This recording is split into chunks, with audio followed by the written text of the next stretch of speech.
Amigas, amigos, bienvenidos a Galería VIP. Está con nosotros el doctor Vicente Fernández, es profesor e investigador del Departamento de Estudios Jurídicos y Sociales del TEC de Monterrey, Campus Ciudad de México. Muchas gracias por estar aquí nuevamente. Un gusto estar nuevamente por acá. Lo explicaste tan fácil que decidimos invitarte de nueva cuenta. Tema: la reforma en telecomunicaciones, las leyes secundarias. Hoy por hoy, ¿en dónde estamos después de la resolución de un juez de distrito local con este tema que finalmente ha hecho ver que las empresas siguen siendo capaces de hacer tambalear a las reformas constitucionales?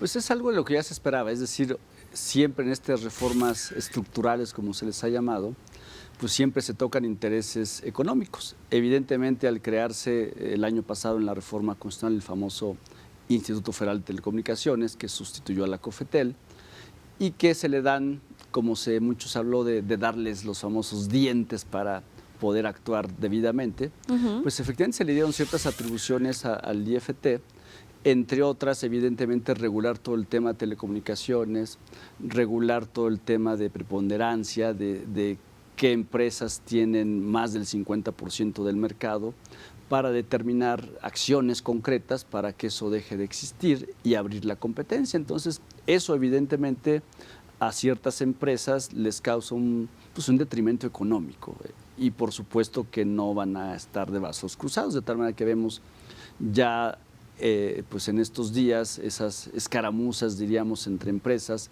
de estar presionando al instituto porque en días próximos se espera que vengan las declaraciones de preponderancia en telefonía y en televisión sobre todo, ¿no? Hoy por hoy, Dish puede transmitir los canales 2, 5, Azteca 7 y 13. Tienen que bajar el 9 y el 40, ¿no? Sí, que se habla de los que tienen cobertura a nivel nacional. Como el 9 y 40 no la tienen, no pueden estar bajo ese esquema. Y vimos efectivamente cómo en juicios que ya tienen cierto tiempo, tramitados ante jueces locales de aquí del Distrito Federal, pues un juez local emite una determinación donde le ordena prácticamente al instituto, al IFT, que se abstenga de pronunciarse sobre el Most Carry Most Suffer, que es esto precisamente. Y de ahí viene toda la parte ya legal que se está discutiendo. Estrictamente, ¿qué podía hacer el instituto? Bueno, pues no tenía mucho para dónde hacerse. Estrictamente, si bien es cierto, al instituto se le dieron atribuciones para promover controversias constitucionales, se limitó a solo controversias para impugnar actos del gobierno federal o del Congreso de la Unión, no para impugnar actos de un juez, precisamente. De ahí la decisión que evidentemente se ve ahí todo pues los acuerdos políticos para que el presidente de la República, como titular del Ejecutivo, sean ellos los que promovieran, en su caso, la controversia constitucional. Y la Corte finalmente emite una determinación que es provisional, de decir, bueno, mientras resolvemos este asunto, porque esos juicios tardan en promedio un año en la Corte, mientras lo resuelven, dice la Corte de manera provisional, tu instituto tienes atribuciones constitucionales y las puedes ejercer sin ningún impedimento. Y prácticamente 1 o 2 días después, el IFT emite una determinación de que efectivamente Dish puede utilizar las señales de televisión abierta, ¿no? ¿Cómo le podemos explicar a la gente, si bien esta reforma buscaba combatir los monopolios y ofrecerle mayor oportunidad, competencia a la gente, cómo le podemos explicar en qué consiste esta decisión Most Carry Most Suffer? Pues evidentemente hay televisión que es abierta, ¿no? Que son los canales que ya comentabas y que evidentemente no tienen ningún costo para el usuario. Basta tener un aparato que reciba la señal para poderte conectar. De tal manera que si tú tienes ese servicio de una compañía privada, pues no deberían delimitársete para tener acceso a canales que son públicos, gratuitos, y no tendrían por qué cobrarse entre compañías, salvo que una de las empresas tenga también una participación importante en el mercado, que ahí viene la cuestión entre Telmex y Dish, esa asociación que muchos se les ha criticado e impugnado por parte de TV Azteca, de decir que no es una asociación solamente para facturación, sino que realmente Telmex está interviniendo directamente en Dish y interviniendo en la señal como tal. Y si esto fuera así, pues Telmex, a tener una participación preponderante en el mercado, no podría entonces Dish, digamos que transmitir de manera gratuita los canales abiertos. Lo podría hacer siempre y cuando pues, pagara un costo por ello. De ahí la relevancia de determinar las preponderancias, de si hay intervención entre Telmex y Dish.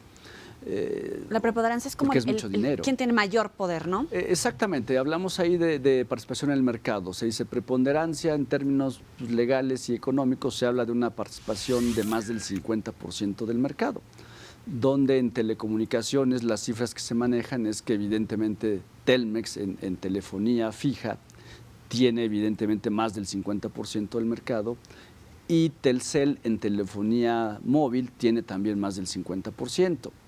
Y por otra parte, en televisión se habla de Televisa también con una participación mayor al 50%, y TV Azteca, ¿no? Entonces, de ahí que son, digamos, las 4 empresas, los 4 grupos, claro, uno de ellos del mismo, Telcel, Telmex, pero son las 4 empresas que tendrían que cambiar sus políticas comerciales para permitir una mayor intervención en el mercado. ¿Qué eso qué provoca? Siempre se busca que la mayor competencia de mayores actores en el mercado, y eso repercute en los costos, que evidentemente cuando se hacen comparativos a nivel internacional de lo que cuesta la telefonía fija, telefonía móvil, banda ancha, internet, incluso televisión de paga, pues se habla de que estamos muy caros, ¿no? ¿Por qué? Porque no hay una competencia como tal en el mercado, y eso siempre hace más caro los servicios. Ahora, en esta oferta televisiva de estas, por decir 3, 4 empresas, si lo queremos ver a cómo están las cosas hoy, ¿cómo quedan paradas las empresas cableras regionales? ¿Necesariamente favorece la libre competencia cuando obviamente es un tamaño diferente? Pues evidentemente no, porque pues las empresas pequeñas pues no tienen la infraestructura para competir con las grandes empresas, de tal manera que sus servicios pueden no ser de la calidad de los otros, y evidentemente eso el mercado lo castiga. Si tú contratas tu servicio de telefonía o de televisión de paga con una empresa que quizás no está al nivel de que las demás, pues vienen las fallas en los servicios, y evidentemente te vas con aquellas que sí te garantizan una mejor calidad y cobertura. Evidentemente, si dependiendo en qué ciudad estés no te puedes conectar, pues normalmente te cambias a otra compañía que tenga coberturas nacionales. Lo mismo pasa con la telefonía, ¿no? Exactamente, entonces por eso la diferencia en los costos, por eso los costos que también se pagan entre telefonías, entre telefónicas, el famoso el costo de interconexión de una compañía a otra, eso cuesta dinero, ¿no? Y eso normalmente lo fijan entre ellas, entre el mercado, y si no se ponen de acuerdo, la autoridad lo determina, pero pues tenemos juicios sobre cuotas o tarifas de interconexión de hace 8 o 10 años, siguen en los tribunales peleándose por eso, de tal manera que ahora se busca que las decisiones, por ejemplo, del Instituto del IFT, no puedan ser impugnadas sino solo en juicios de amparo, sino por medios ordinarios como antes sucedía. Y algo muy importante, que independientemente de que se impugnen las decisiones del instituto, eso no impide o suspende la ejecución de sus resoluciones. Lo vemos en las famosas aperturas a la segunda o tercera cadena de televisión, donde en años anteriores se buscó abrir el mercado a eso. Claro, desde que se presentan los proyectos de licitaciones, vienen las impugnaciones, los amparos y las suspensiones de los procedimientos, por eso nunca pudo suceder. Con la reforma constitucional del año pasado, se dice que todas las resoluciones, por ejemplo, la licitación de la segunda o la tercera cadena de televisión más bien, independientemente de que Televisa, TV Azteca, que son las que siempre han impugnado, independientemente de que lo hagan, que promuevan amparos, esos amparos no van a suspender las licitaciones.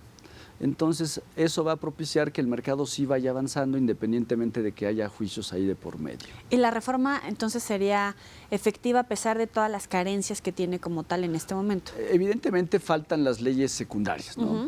Pero aún faltando las leyes secundarias, ya está en la Constitución y ya está funcionando el instituto y ya está operando. De tal manera que ya vimos la primera resolución importante, es el caso de Dish, donde se le autoriza transmitir las señales de televisión abierta, y en días próximos veremos una decisión de mayor trascendencia, que es determinar quiénes tienen esa preponderancia en el mercado, y les va a ordenar, ahí habrá que ver en qué términos, les va a ordenar que obviamente realicen alguna gestión o acción necesaria para que eso no suceda. Pero de ahí es, ¿quién acomoda mejor la ley o quién adecua mejor literal a la letra de la reforma constitucional? ¿O si hay una manera de definirlo en la que todas estuvieran de acuerdo? Pues evidentemente es muy complicado que todos estén de acuerdo, ¿no? Porque cada quien tiene intereses particulares y buscan privilegiar esos intereses. Desde luego que estas leyes surgirán del Congreso de la Unión, que son los mismos, la Cámara de Diputados y Senadores son los mismos que redactaron en su momento la reforma constitucional, de tal manera que no debiera haber mucha diferencia. Y lo que se observa, sobre todo en estos tiempos, a diferencia de gobiernos anteriores, es que todas estas reformas que se han estado dando, pues se ha visto, digamos, buen oficio político, una negociación previa. Veíamos en los sexenios pasados, sobre todo los dos anteriores, que se presentaban las iniciativas y luego se buscaban consensos o negociaciones. Ahora se ve una negociación previa, ¿no? Y eso permite que avancen mayormente las reformas, las nuevas legislaciones. Y evidentemente están ahí los famosos cabilderos, las empresas que están ahí contratando especialistas para que estén buscando ahí ciertas prescripciones en las leyes.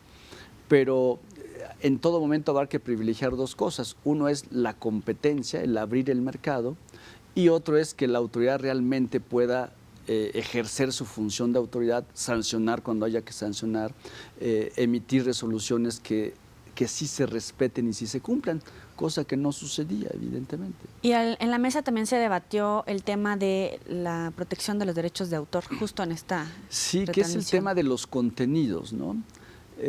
Obviamente, pues hay empresas que producen contenidos, es decir, no transmiten señales de televisión, sino se dedican a solo producir contenidos, y esos contenidos pues se los venden a alguien que sí tiene la concesión para transmitir imagen, ya sea en televisión o en internet, en fin, por otros medios, y son los que pagan.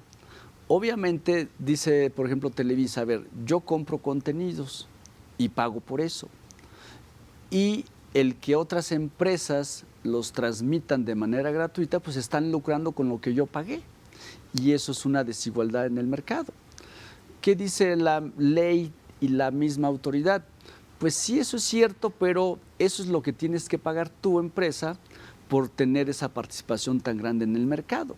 Hay que darles una especie de compensación a los chiquitos, que ellos no tienen la capacidad económica para producir esa cantidad de contenidos o comprarlos, en su caso, y que puedan transmitirlos de alguna manera, y el que gana es el usuario, ¿no? Pero obviamente ahí los derechos de autor están protegidos en todo momento, es decir, cuando los creas los registras y tú decidiste venderlos a alguien. Ya el uso que le dé esa empresa, pues es problema de ella, si los transmite gratuitamente o no. Muy bien, doctor. Regresando al corte, vamos a platicar respecto al tema de telefonía e internet también. Así que no le cambien, ya volvemos.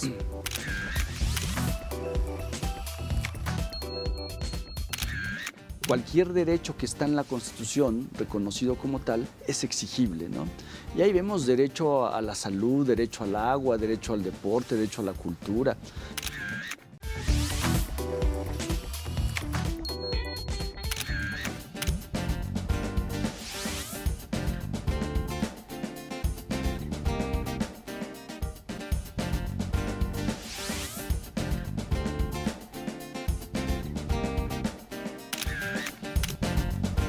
Gracias por seguir con nosotros en Galería VIP. Estamos platicando con el doctor Vicente Fernández. Antes del corte hablábamos respecto a los derechos de autor y de retransmisión, ¿no? Cómo afecta a la empresa que está pagando por transmitir un contenido. Lo mismo podría replicarse en Internet. Sí, en el sentido de que los derechos de autor están protegidos en cualquier medio. El problema es que es más fácil regularlo y supervisar lo que sucede o transmite en televisión, a diferencia de lo que se transmite en Internet. Lo hemos visto, películas que están todavía en cartelera y que en Internet ya las puedes ver completas, ¿no? Claro, obviamente se hizo alguna copia pirata y se está transmitiendo libremente en YouTube, ¿no? Obviamente después de un tiempo ya vienen las quejas de las empresas y los bajan, pero ya estuvieron cierto tiempo ahí, ¿no? Entonces es más difícil en Internet regular los contenidos, sobre todo en temas de derecho de autor.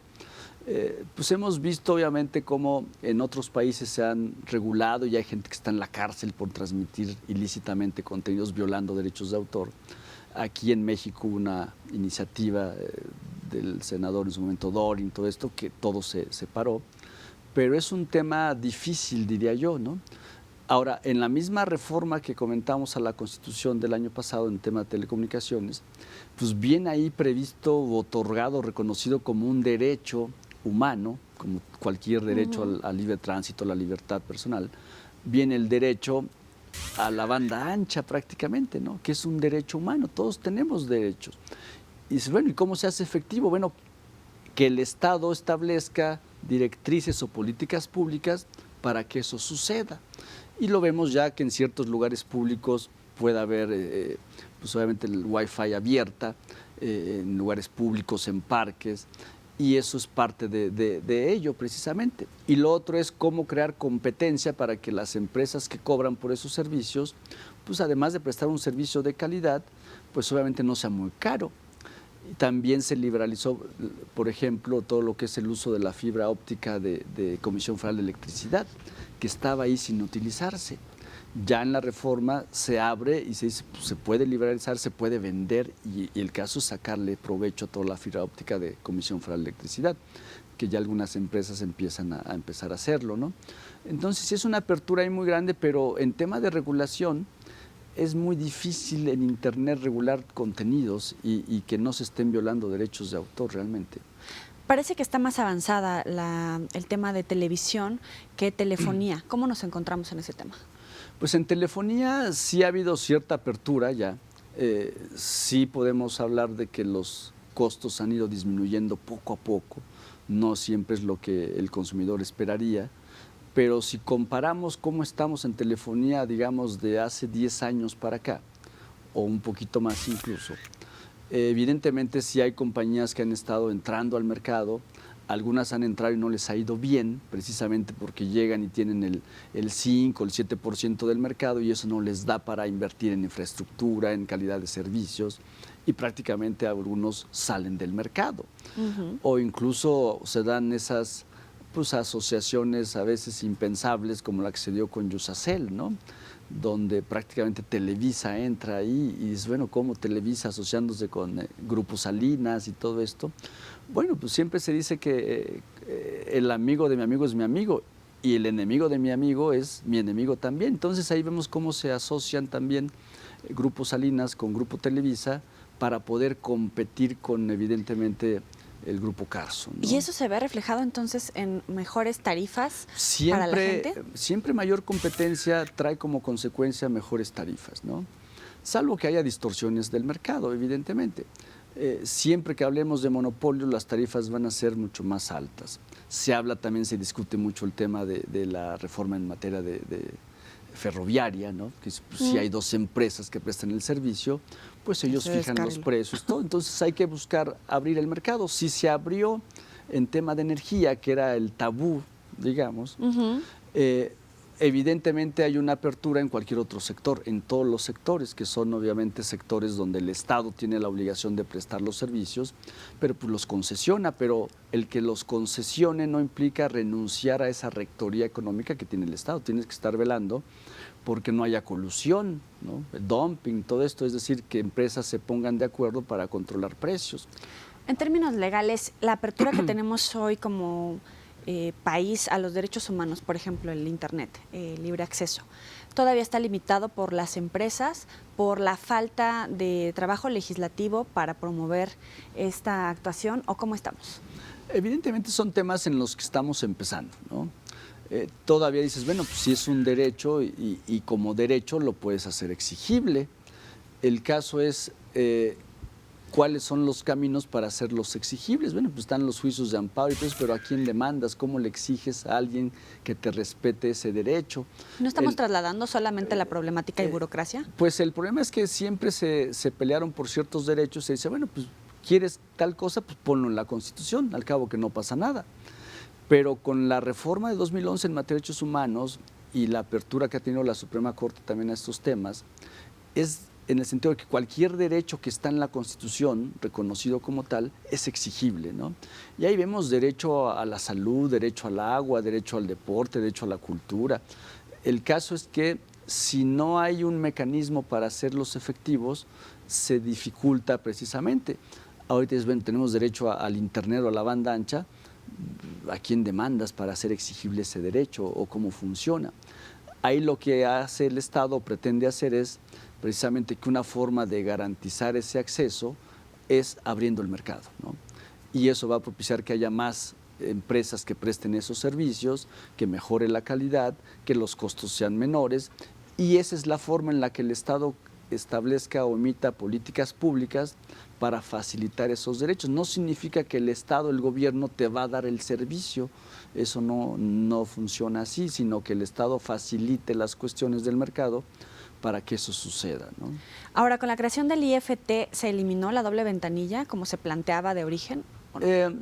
Sí, no, es decir, siempre está el tema de la regulación del tema de telecomunicaciones, las concesiones y el que estén cumpliendo, y revisiones y sanciones, y un tema es la competencia económica, es decir, que empresas estén fuera de mercado, decía hace rato haya colusión, dumping, se pongan de acuerdo para controlar los precios en perjuicio de la gente, que eso antes lo hacía la Comisión Federal de Competencia y que también se reformó en la Constitución. Se crean ambos con autonomía constitucional, ya no dependen del Ejecutivo, no dependen de ninguna secretaría, son autónomos, la Comisión Federal de Competencia Económica y el Instituto Federal de Telecomunicaciones, donde al IFT se le dio además la atribución de competencia económica, por eso decía hace rato que van a emitir pues, en los próximos días el tema de preponderancia, que es un tema de competencia económica.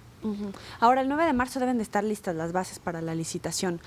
¿Ya hay interesados? ¿Cómo están en este momento? Pues se habla obviamente de grupos interesados, tanto nacionales como extranjeros, también es eso, en la apertura, pues no solamente abrirlo en general a los inversionistas nacionales, sino también extranjeros, con ciertas restricciones, evidentemente, dependiendo del sector en el que se va a invertir. Pero habría que ver las condiciones de las licitaciones, es decir, qué parámetros se están estableciendo ahí, qué obligaciones se les está imponiendo para ver realmente a cuánto se les hace atractivo entrar o no al mercado. Eso habría que verlo en las condiciones de las licitaciones. De entrada, pues obviamente dices, pues se abre el negocio de la televisión. Sí, pero no cualquier empresa, cualquier grupo empresarial tiene pues la capacidad económica y también la capacidad técnica y el conocimiento del mercado como para entrarle, ¿no? Ahí vemos cómo a veces se abren sectores, y, por ejemplo, en el sector bancario, cuando se abrió, pues entraron muchos al sector bancario sin tener el conocimiento de cómo funciona la banca y evidentemente no les funcionó y tronaron, ¿no? Entonces también aquí no cualquier empresa va a entrar a un mercado que no conoces. Ahora, ¿en qué tenemos que poner atención en esta agenda que ya está avanzando, ¿no? Marzo con las leyes secundarias, con este tema de la preponderancia, etcétera.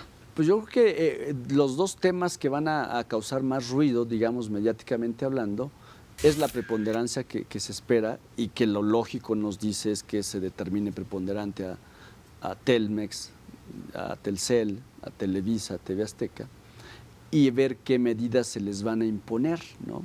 Que incluso se habla, la Constitución prevé hasta desincorporación de activos, sociedades, decisiones, en fin. Pero también se valora ahí la fortaleza de las instituciones y del propio ejercicio constitucional de la reforma, pues. Sí, claro, ahí se va a poner, digamos que en la lupa, si realmente es una institución fuerte o no. Porque recién que este juez local le dice al IFT, pues tú no puedes pronunciarte sobre DIS y todo este tema del Most Carry Most Suffer. Y el IFT dijo, pues no puedo hacerlo, y suspendió una sesión que tenía ahí. Pues fue muy criticado precisamente en los medios el decir, oye, pues van empezando y ya se están echando para atrás, ya se están, digamos, relegando de sus funciones, está haciendo lo mismo, ¿no?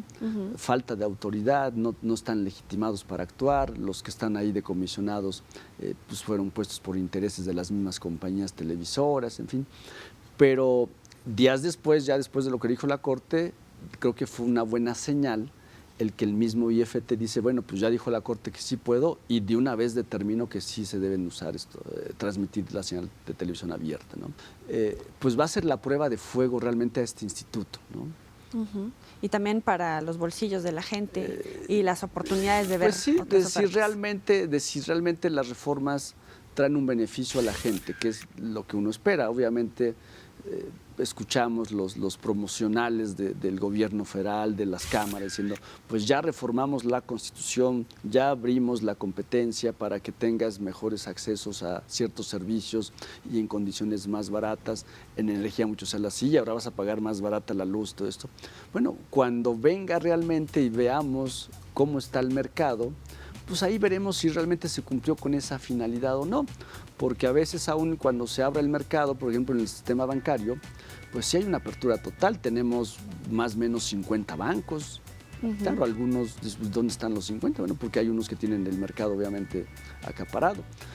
Y los servicios financieros, aun cuando haya mucha competencia, porque hay muchos bancos, son muy caros. Exacto. Entonces ahí vemos cómo a veces el mercado no reacciona igual como uno se esperaría de que, como hay mucha competencia, el servicio es más barato.